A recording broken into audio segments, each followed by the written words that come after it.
Antaranya lebih kurang mengatakan sahabat Nabi Muhammad SAW yang sama-sama mencintai daripada mereka dan membenci kepada kufar, sebab perbuatan yang kufur kepada Allah Subhanahu Wa Taala. Sahabat yang menolong Nabi Muhammad SAW dalam hijrahnya dari Mekah ke Madinah. Bayangkan sahabat-sahabat yang menolongnya, Abu Bakar Siddiq dan semua sahabat-sahabat itu memberikan jiwa raganya seluruhnya atas satu matlamat, satu objektif, satu goals dalam misi yang diperintah oleh Allah Subhanahu Wa Taala untuk berhijrah daripada Makkah ke Madinah. Tanpa sahabat mungkin boleh atas sifat mukjizat Nabi Muhammad SAW boleh mungkin berserangan.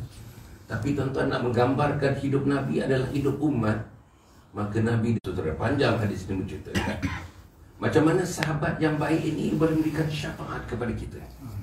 Sahabat yang baik memberikan syafaat kepada kita di akhirat nanti. Satu hadis yang agak panjang, tuan-tuan, sahabat ini yang telah dikeluarkan daripada neraka, dia keluarkan dari neraka, tuan-tuan, sahabat ini memohon kepada Allah, ya Allah, ya Allah, ya Allah, kalau ada di antara mereka yang berpuasa dengan aku, antara mereka yang bersalat dengan aku, antara mereka yang berjamaah dengan aku, wahai Allah, bebaskan mereka. Bebaskan mereka dari neraka, wahai Allah. Sifat kasih sayang Allah, Allah bebaskan mereka. Allah tanya lagi, ada lagi manusia dalam neraka ini, engkau boleh bebaskan mereka dengan syafaat yang aku berikan kepada engkau. Bebaskan lagi. Akhirnya cerita itu 2-3 kali itu, akhirnya siapa yang ada iman dalam neraka itu sebesar dinar, bebaskan, masukkan syurga kau.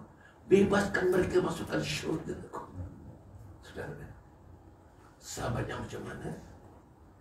Pastinya sahabat yang bertakwa, sahabat yang beriman. Doa Nabi Yusuf alaihissalam, Anta waliyyi fid dunya wal akhirah, tawaffani muslima wa alhiqni bis salihin. Ujung itu, wa alhiqni bis salihin, wahai Allah, di akhirat nanti himpunkan aku dalam himpunan orang saleh. Di mana nak cari himpunan orang saleh? Di Lotus, di Bukit Bintang, di Platinum, di mana? Di Atria. Mana nak cari orang saleh? Ini tempat dia orang saleh. Ini tempat dia. Sebab itu saudara, untuk menjadikan orang saleh ini dalam 7 kumpulan manusia yang akan dinaungi oleh arasy Allah, tidak ada naungan lagi kecuali Allah Subhanahu Wa Taala. Siapa dia? Rajulun qalbuhu ma'allaqun fil masajid. Siapa mereka? Orang yang hati mereka terpikat, tertawan rindu kepada masjid. Inilah yang kita buat ni.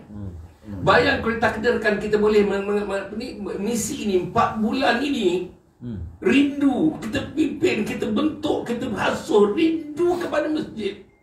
Sedangkan keluar nanti, Masya Allah, kalau tuan-tuan tidak jadi juga orang masjid, fatarabbasu hatta ya'ti Allah bi amri, tunggu kata Allah hingga aku mendatangkan balasan aku kepada mereka. Jadilah juga orang masjid. Ini Rasulullah dah sediakan ini, tuan-tuan, ini masjid ni.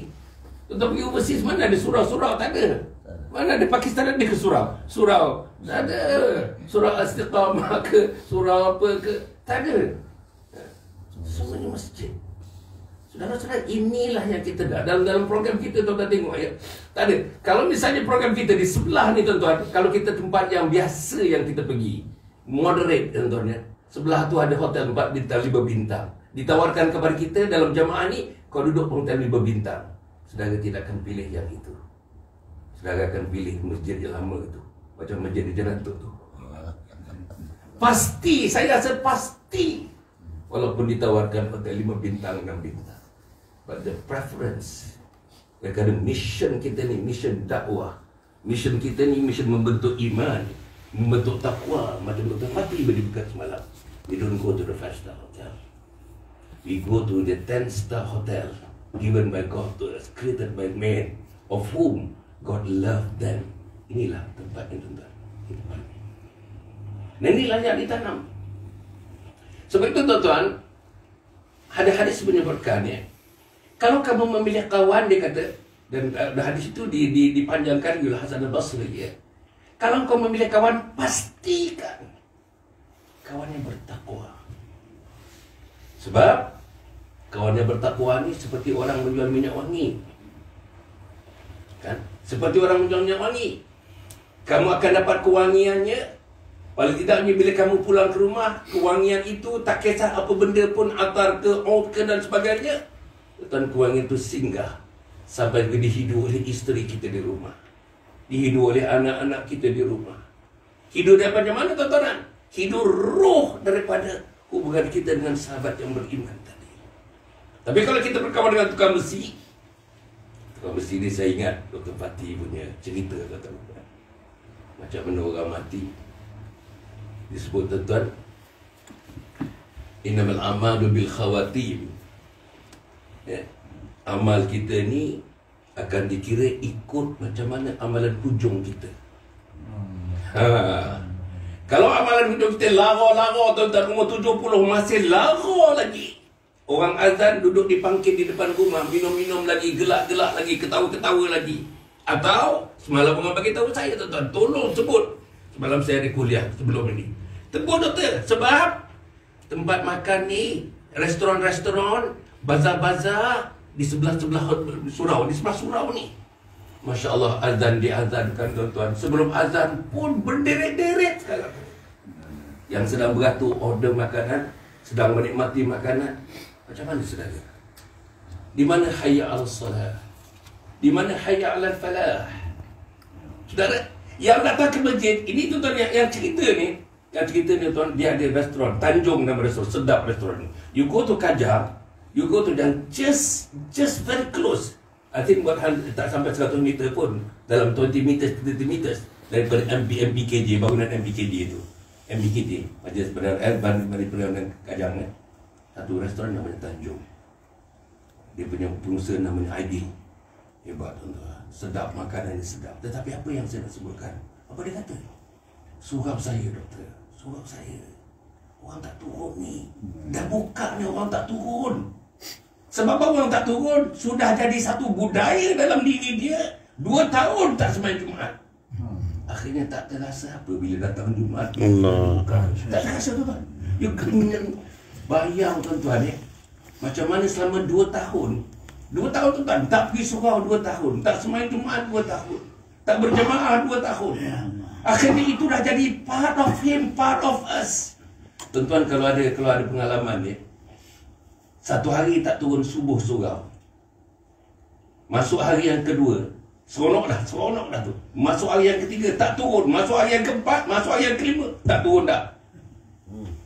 Because, tuan-tuan, benda-benda tu seeping into our minds, into our subconscious mind.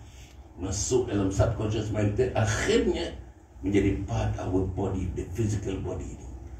Inilah yang terjadi kepada insan sekarang di Malaysia, mungkin dalam dunia, tuan-tuan. Maknanya, tuan-tuan, begitulah Allah tunjukkan kita ni, pandemik COVID-19 ni tak ada lagi dalam sejarah. Memang dulu pun ada, tapi tak ada sehebat ini, tuan-tuan. Kerana dia Omicron pula, tuan-tuan. You bayangkan Omicron. Tak ada tanda-tanda, tuan-tuan. Tak ada tanda-tanda. Demam tak ada, sakit lutut tak ada, sakit pinggang tak ada, sakit sendi tak ada, batuk tak ada, apa pun tak ada. Dia terus pergi kepada lung. That on a virus goes to the lung right away and it will disrupt your lung. Dia akan musnah lung. Dikatakan dalam 48 jam dia akan bertemu dengan Allah Subhanahu wa Ta'ala. Begitulah Allah datangkan kepada kita.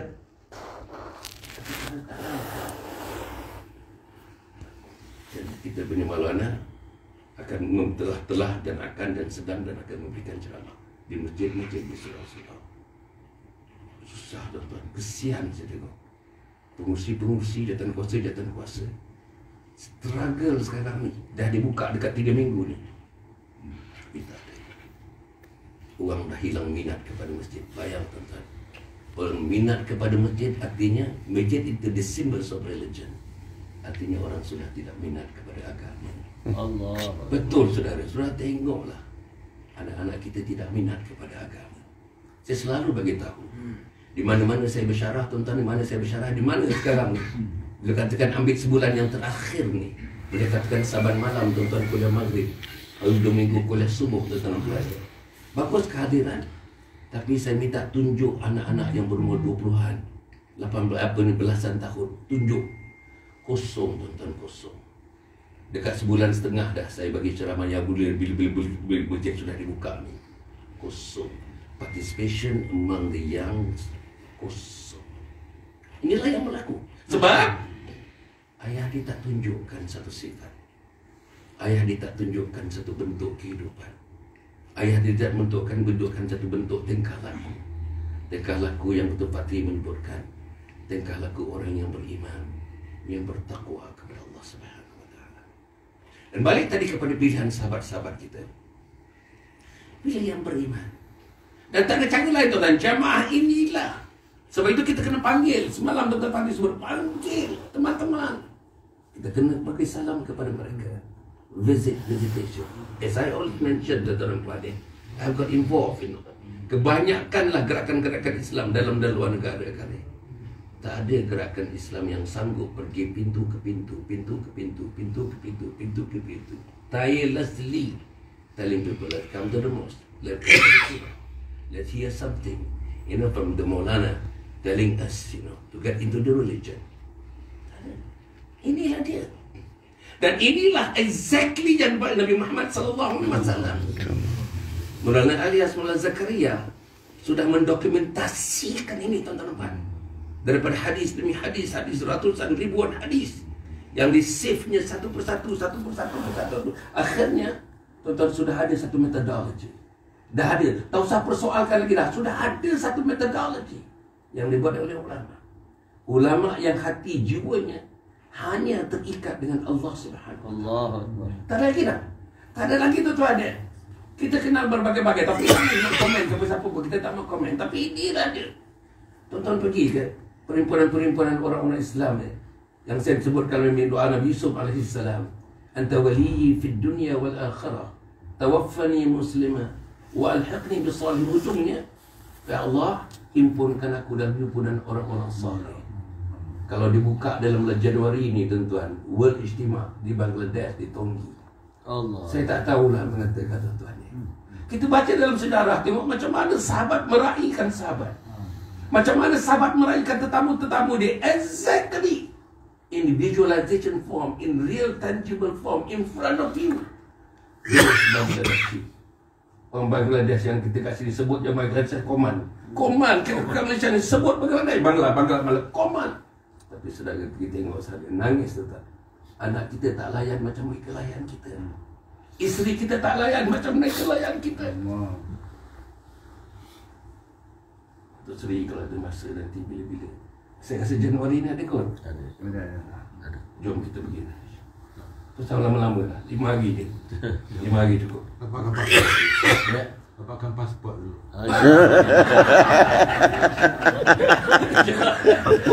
InsyaAllah Allah inspired. Inspired dalam agama.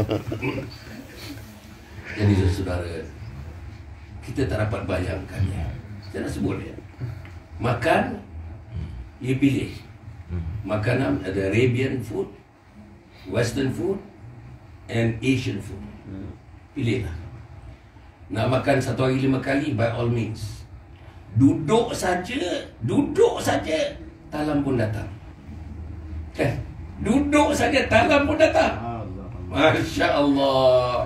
Talam datang tentang pelayan-pelayan yang dilatih 1 tahun melatih budak-budak universiti ni, kebanyakan engineering, medical, budak-budak medicine ni, kebanyakannya dilatih. Kejap-kejap datang. Anything else, sir? Anything else, sir? More chicken, sir? More chicken, sir? Ailaha illallah. Negeri yang paling teruk dalam dunia, and yet offering you more chicken, sir? More chicken, sir? Abang Long pun tak tanya saya. More chicken, sir?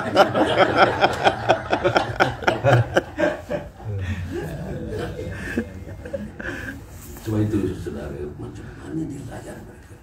Saya nak sebut yang tak pergi lagi. Habis makan kita basuh tangan. Kepala paip, tuan-tuan, mungkin ratus kalau tak ribu kepala paip. You buka mana-mana kepala paip, pasti air memancur, tuan-tuan. What sort of engineering they employ? What sort of engineering they employ? Macam mana? Air memancur, buka lah memancur. Dengan sabun yang sudah tersedia. Tangan sabun semua, Nak pergi minum chai dia. Teh di ujung sana ada teh dia 24 jam. Sambil berjalan, tuan, ada orang melapkan tangan kita. Allah Tuhan. Anak kita ada buat. Saya dah tanya doktor apa Datuk. Anak tu ada buat apa? Isteri Datuk ada buat. Dia punya geleng dah kurang dah. Cukup gigi kan. Habis jalan lagi, a couple of steps jalan lagi, ada orang ulu tu toothpick. Dia sampai begitulah dia nak layan. They go to the very details, you know, the finesse, the cultural finesse. Inilah saudara, cantiknya Islam. Saya kalau misalnya tuan-tuan apart from kita punya mission nak pergi ke Tongi itu satu benda, tapi yang menarik saya ialah budaya itu. Allah. Saya ceritakan anak-anak menggeleng-geleng je. Geleng setakat geleng je. Besok tak datang tu space tak ada.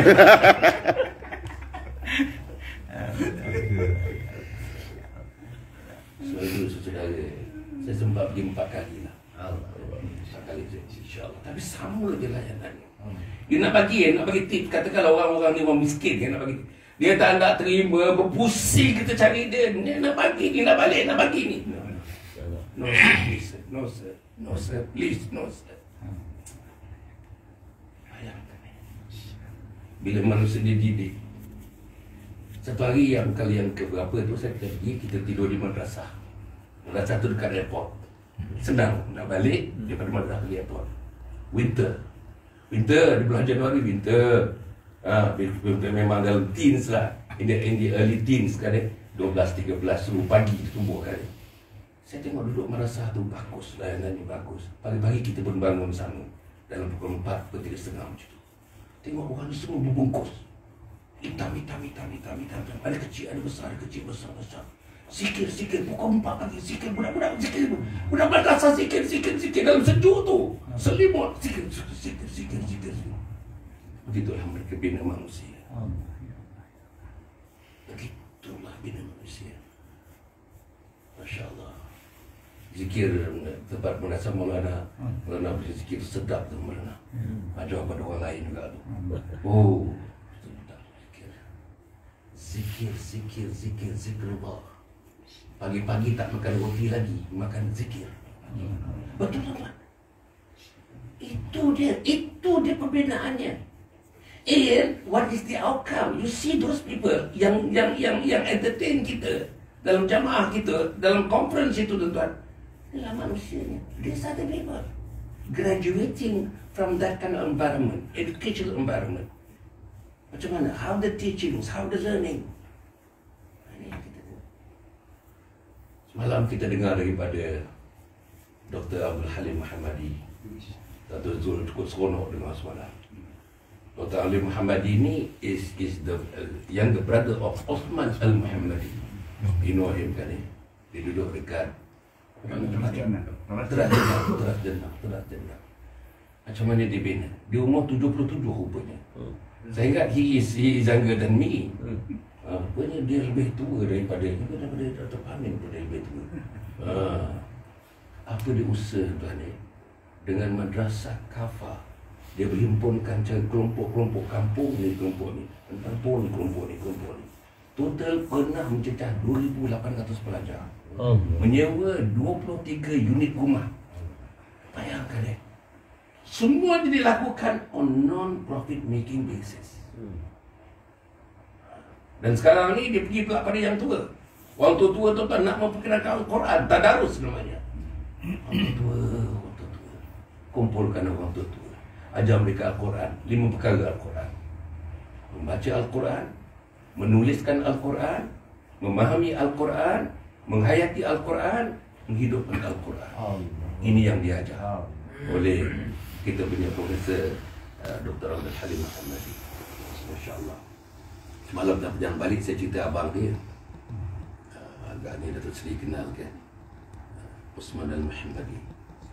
Masya Allah. Antara pendakwah ni Maulana yang English first class, Arabic first class, Malay first class, Malay Kelantanis first class. Osman Muhammadi. Of same teacher, bolehlah. Datuk Kamal Hassan, Profesor Kamal Hassan. Kamal Hassan ni Arabic kurang sikit, English bagus. Tapi dia ni kuasai. Masya Allah. Ini manusia sayang, Allah ambil dia. Allah ambil dia. Kita dah hilang manusia-manusia ni. Permata-permata ni hilang. Yang kita nak jadikan sahabat dalam hidup kita. Tajuk ni, sahabat. Kita nakkan sahabat yang macam ni. Macam Dr. Abdul Halim sebab kalau kita dapat hubungi terus, saya dah kenal dia 30-40 tahun yang lalu. Tapi kalau dapat hubungan ini, Allah terus catat hubungan kita. Hubungan interaktif antara kita dengan mereka terus menerus sampai akhir hayat nanti. Dan saya yakin semalam kita bercerita rumah dia, dekat-dekat 40 minit kat rumah dia semalam. Ada yang kita cerita deviate daripada Islam? Tak ada. Can you imagine? This is the people, you know? When you see them, you see God. When you see them, you see religion. When you meet them, you meet Rasulullah sallallahu alaihi wasallam. Itulah Muslim. Itulah Muslim. Jadi bila kita jumpa dia, kita cerita Nabi Muhammad, akhirnya mana ada cerita-cerita nak pergi memancing,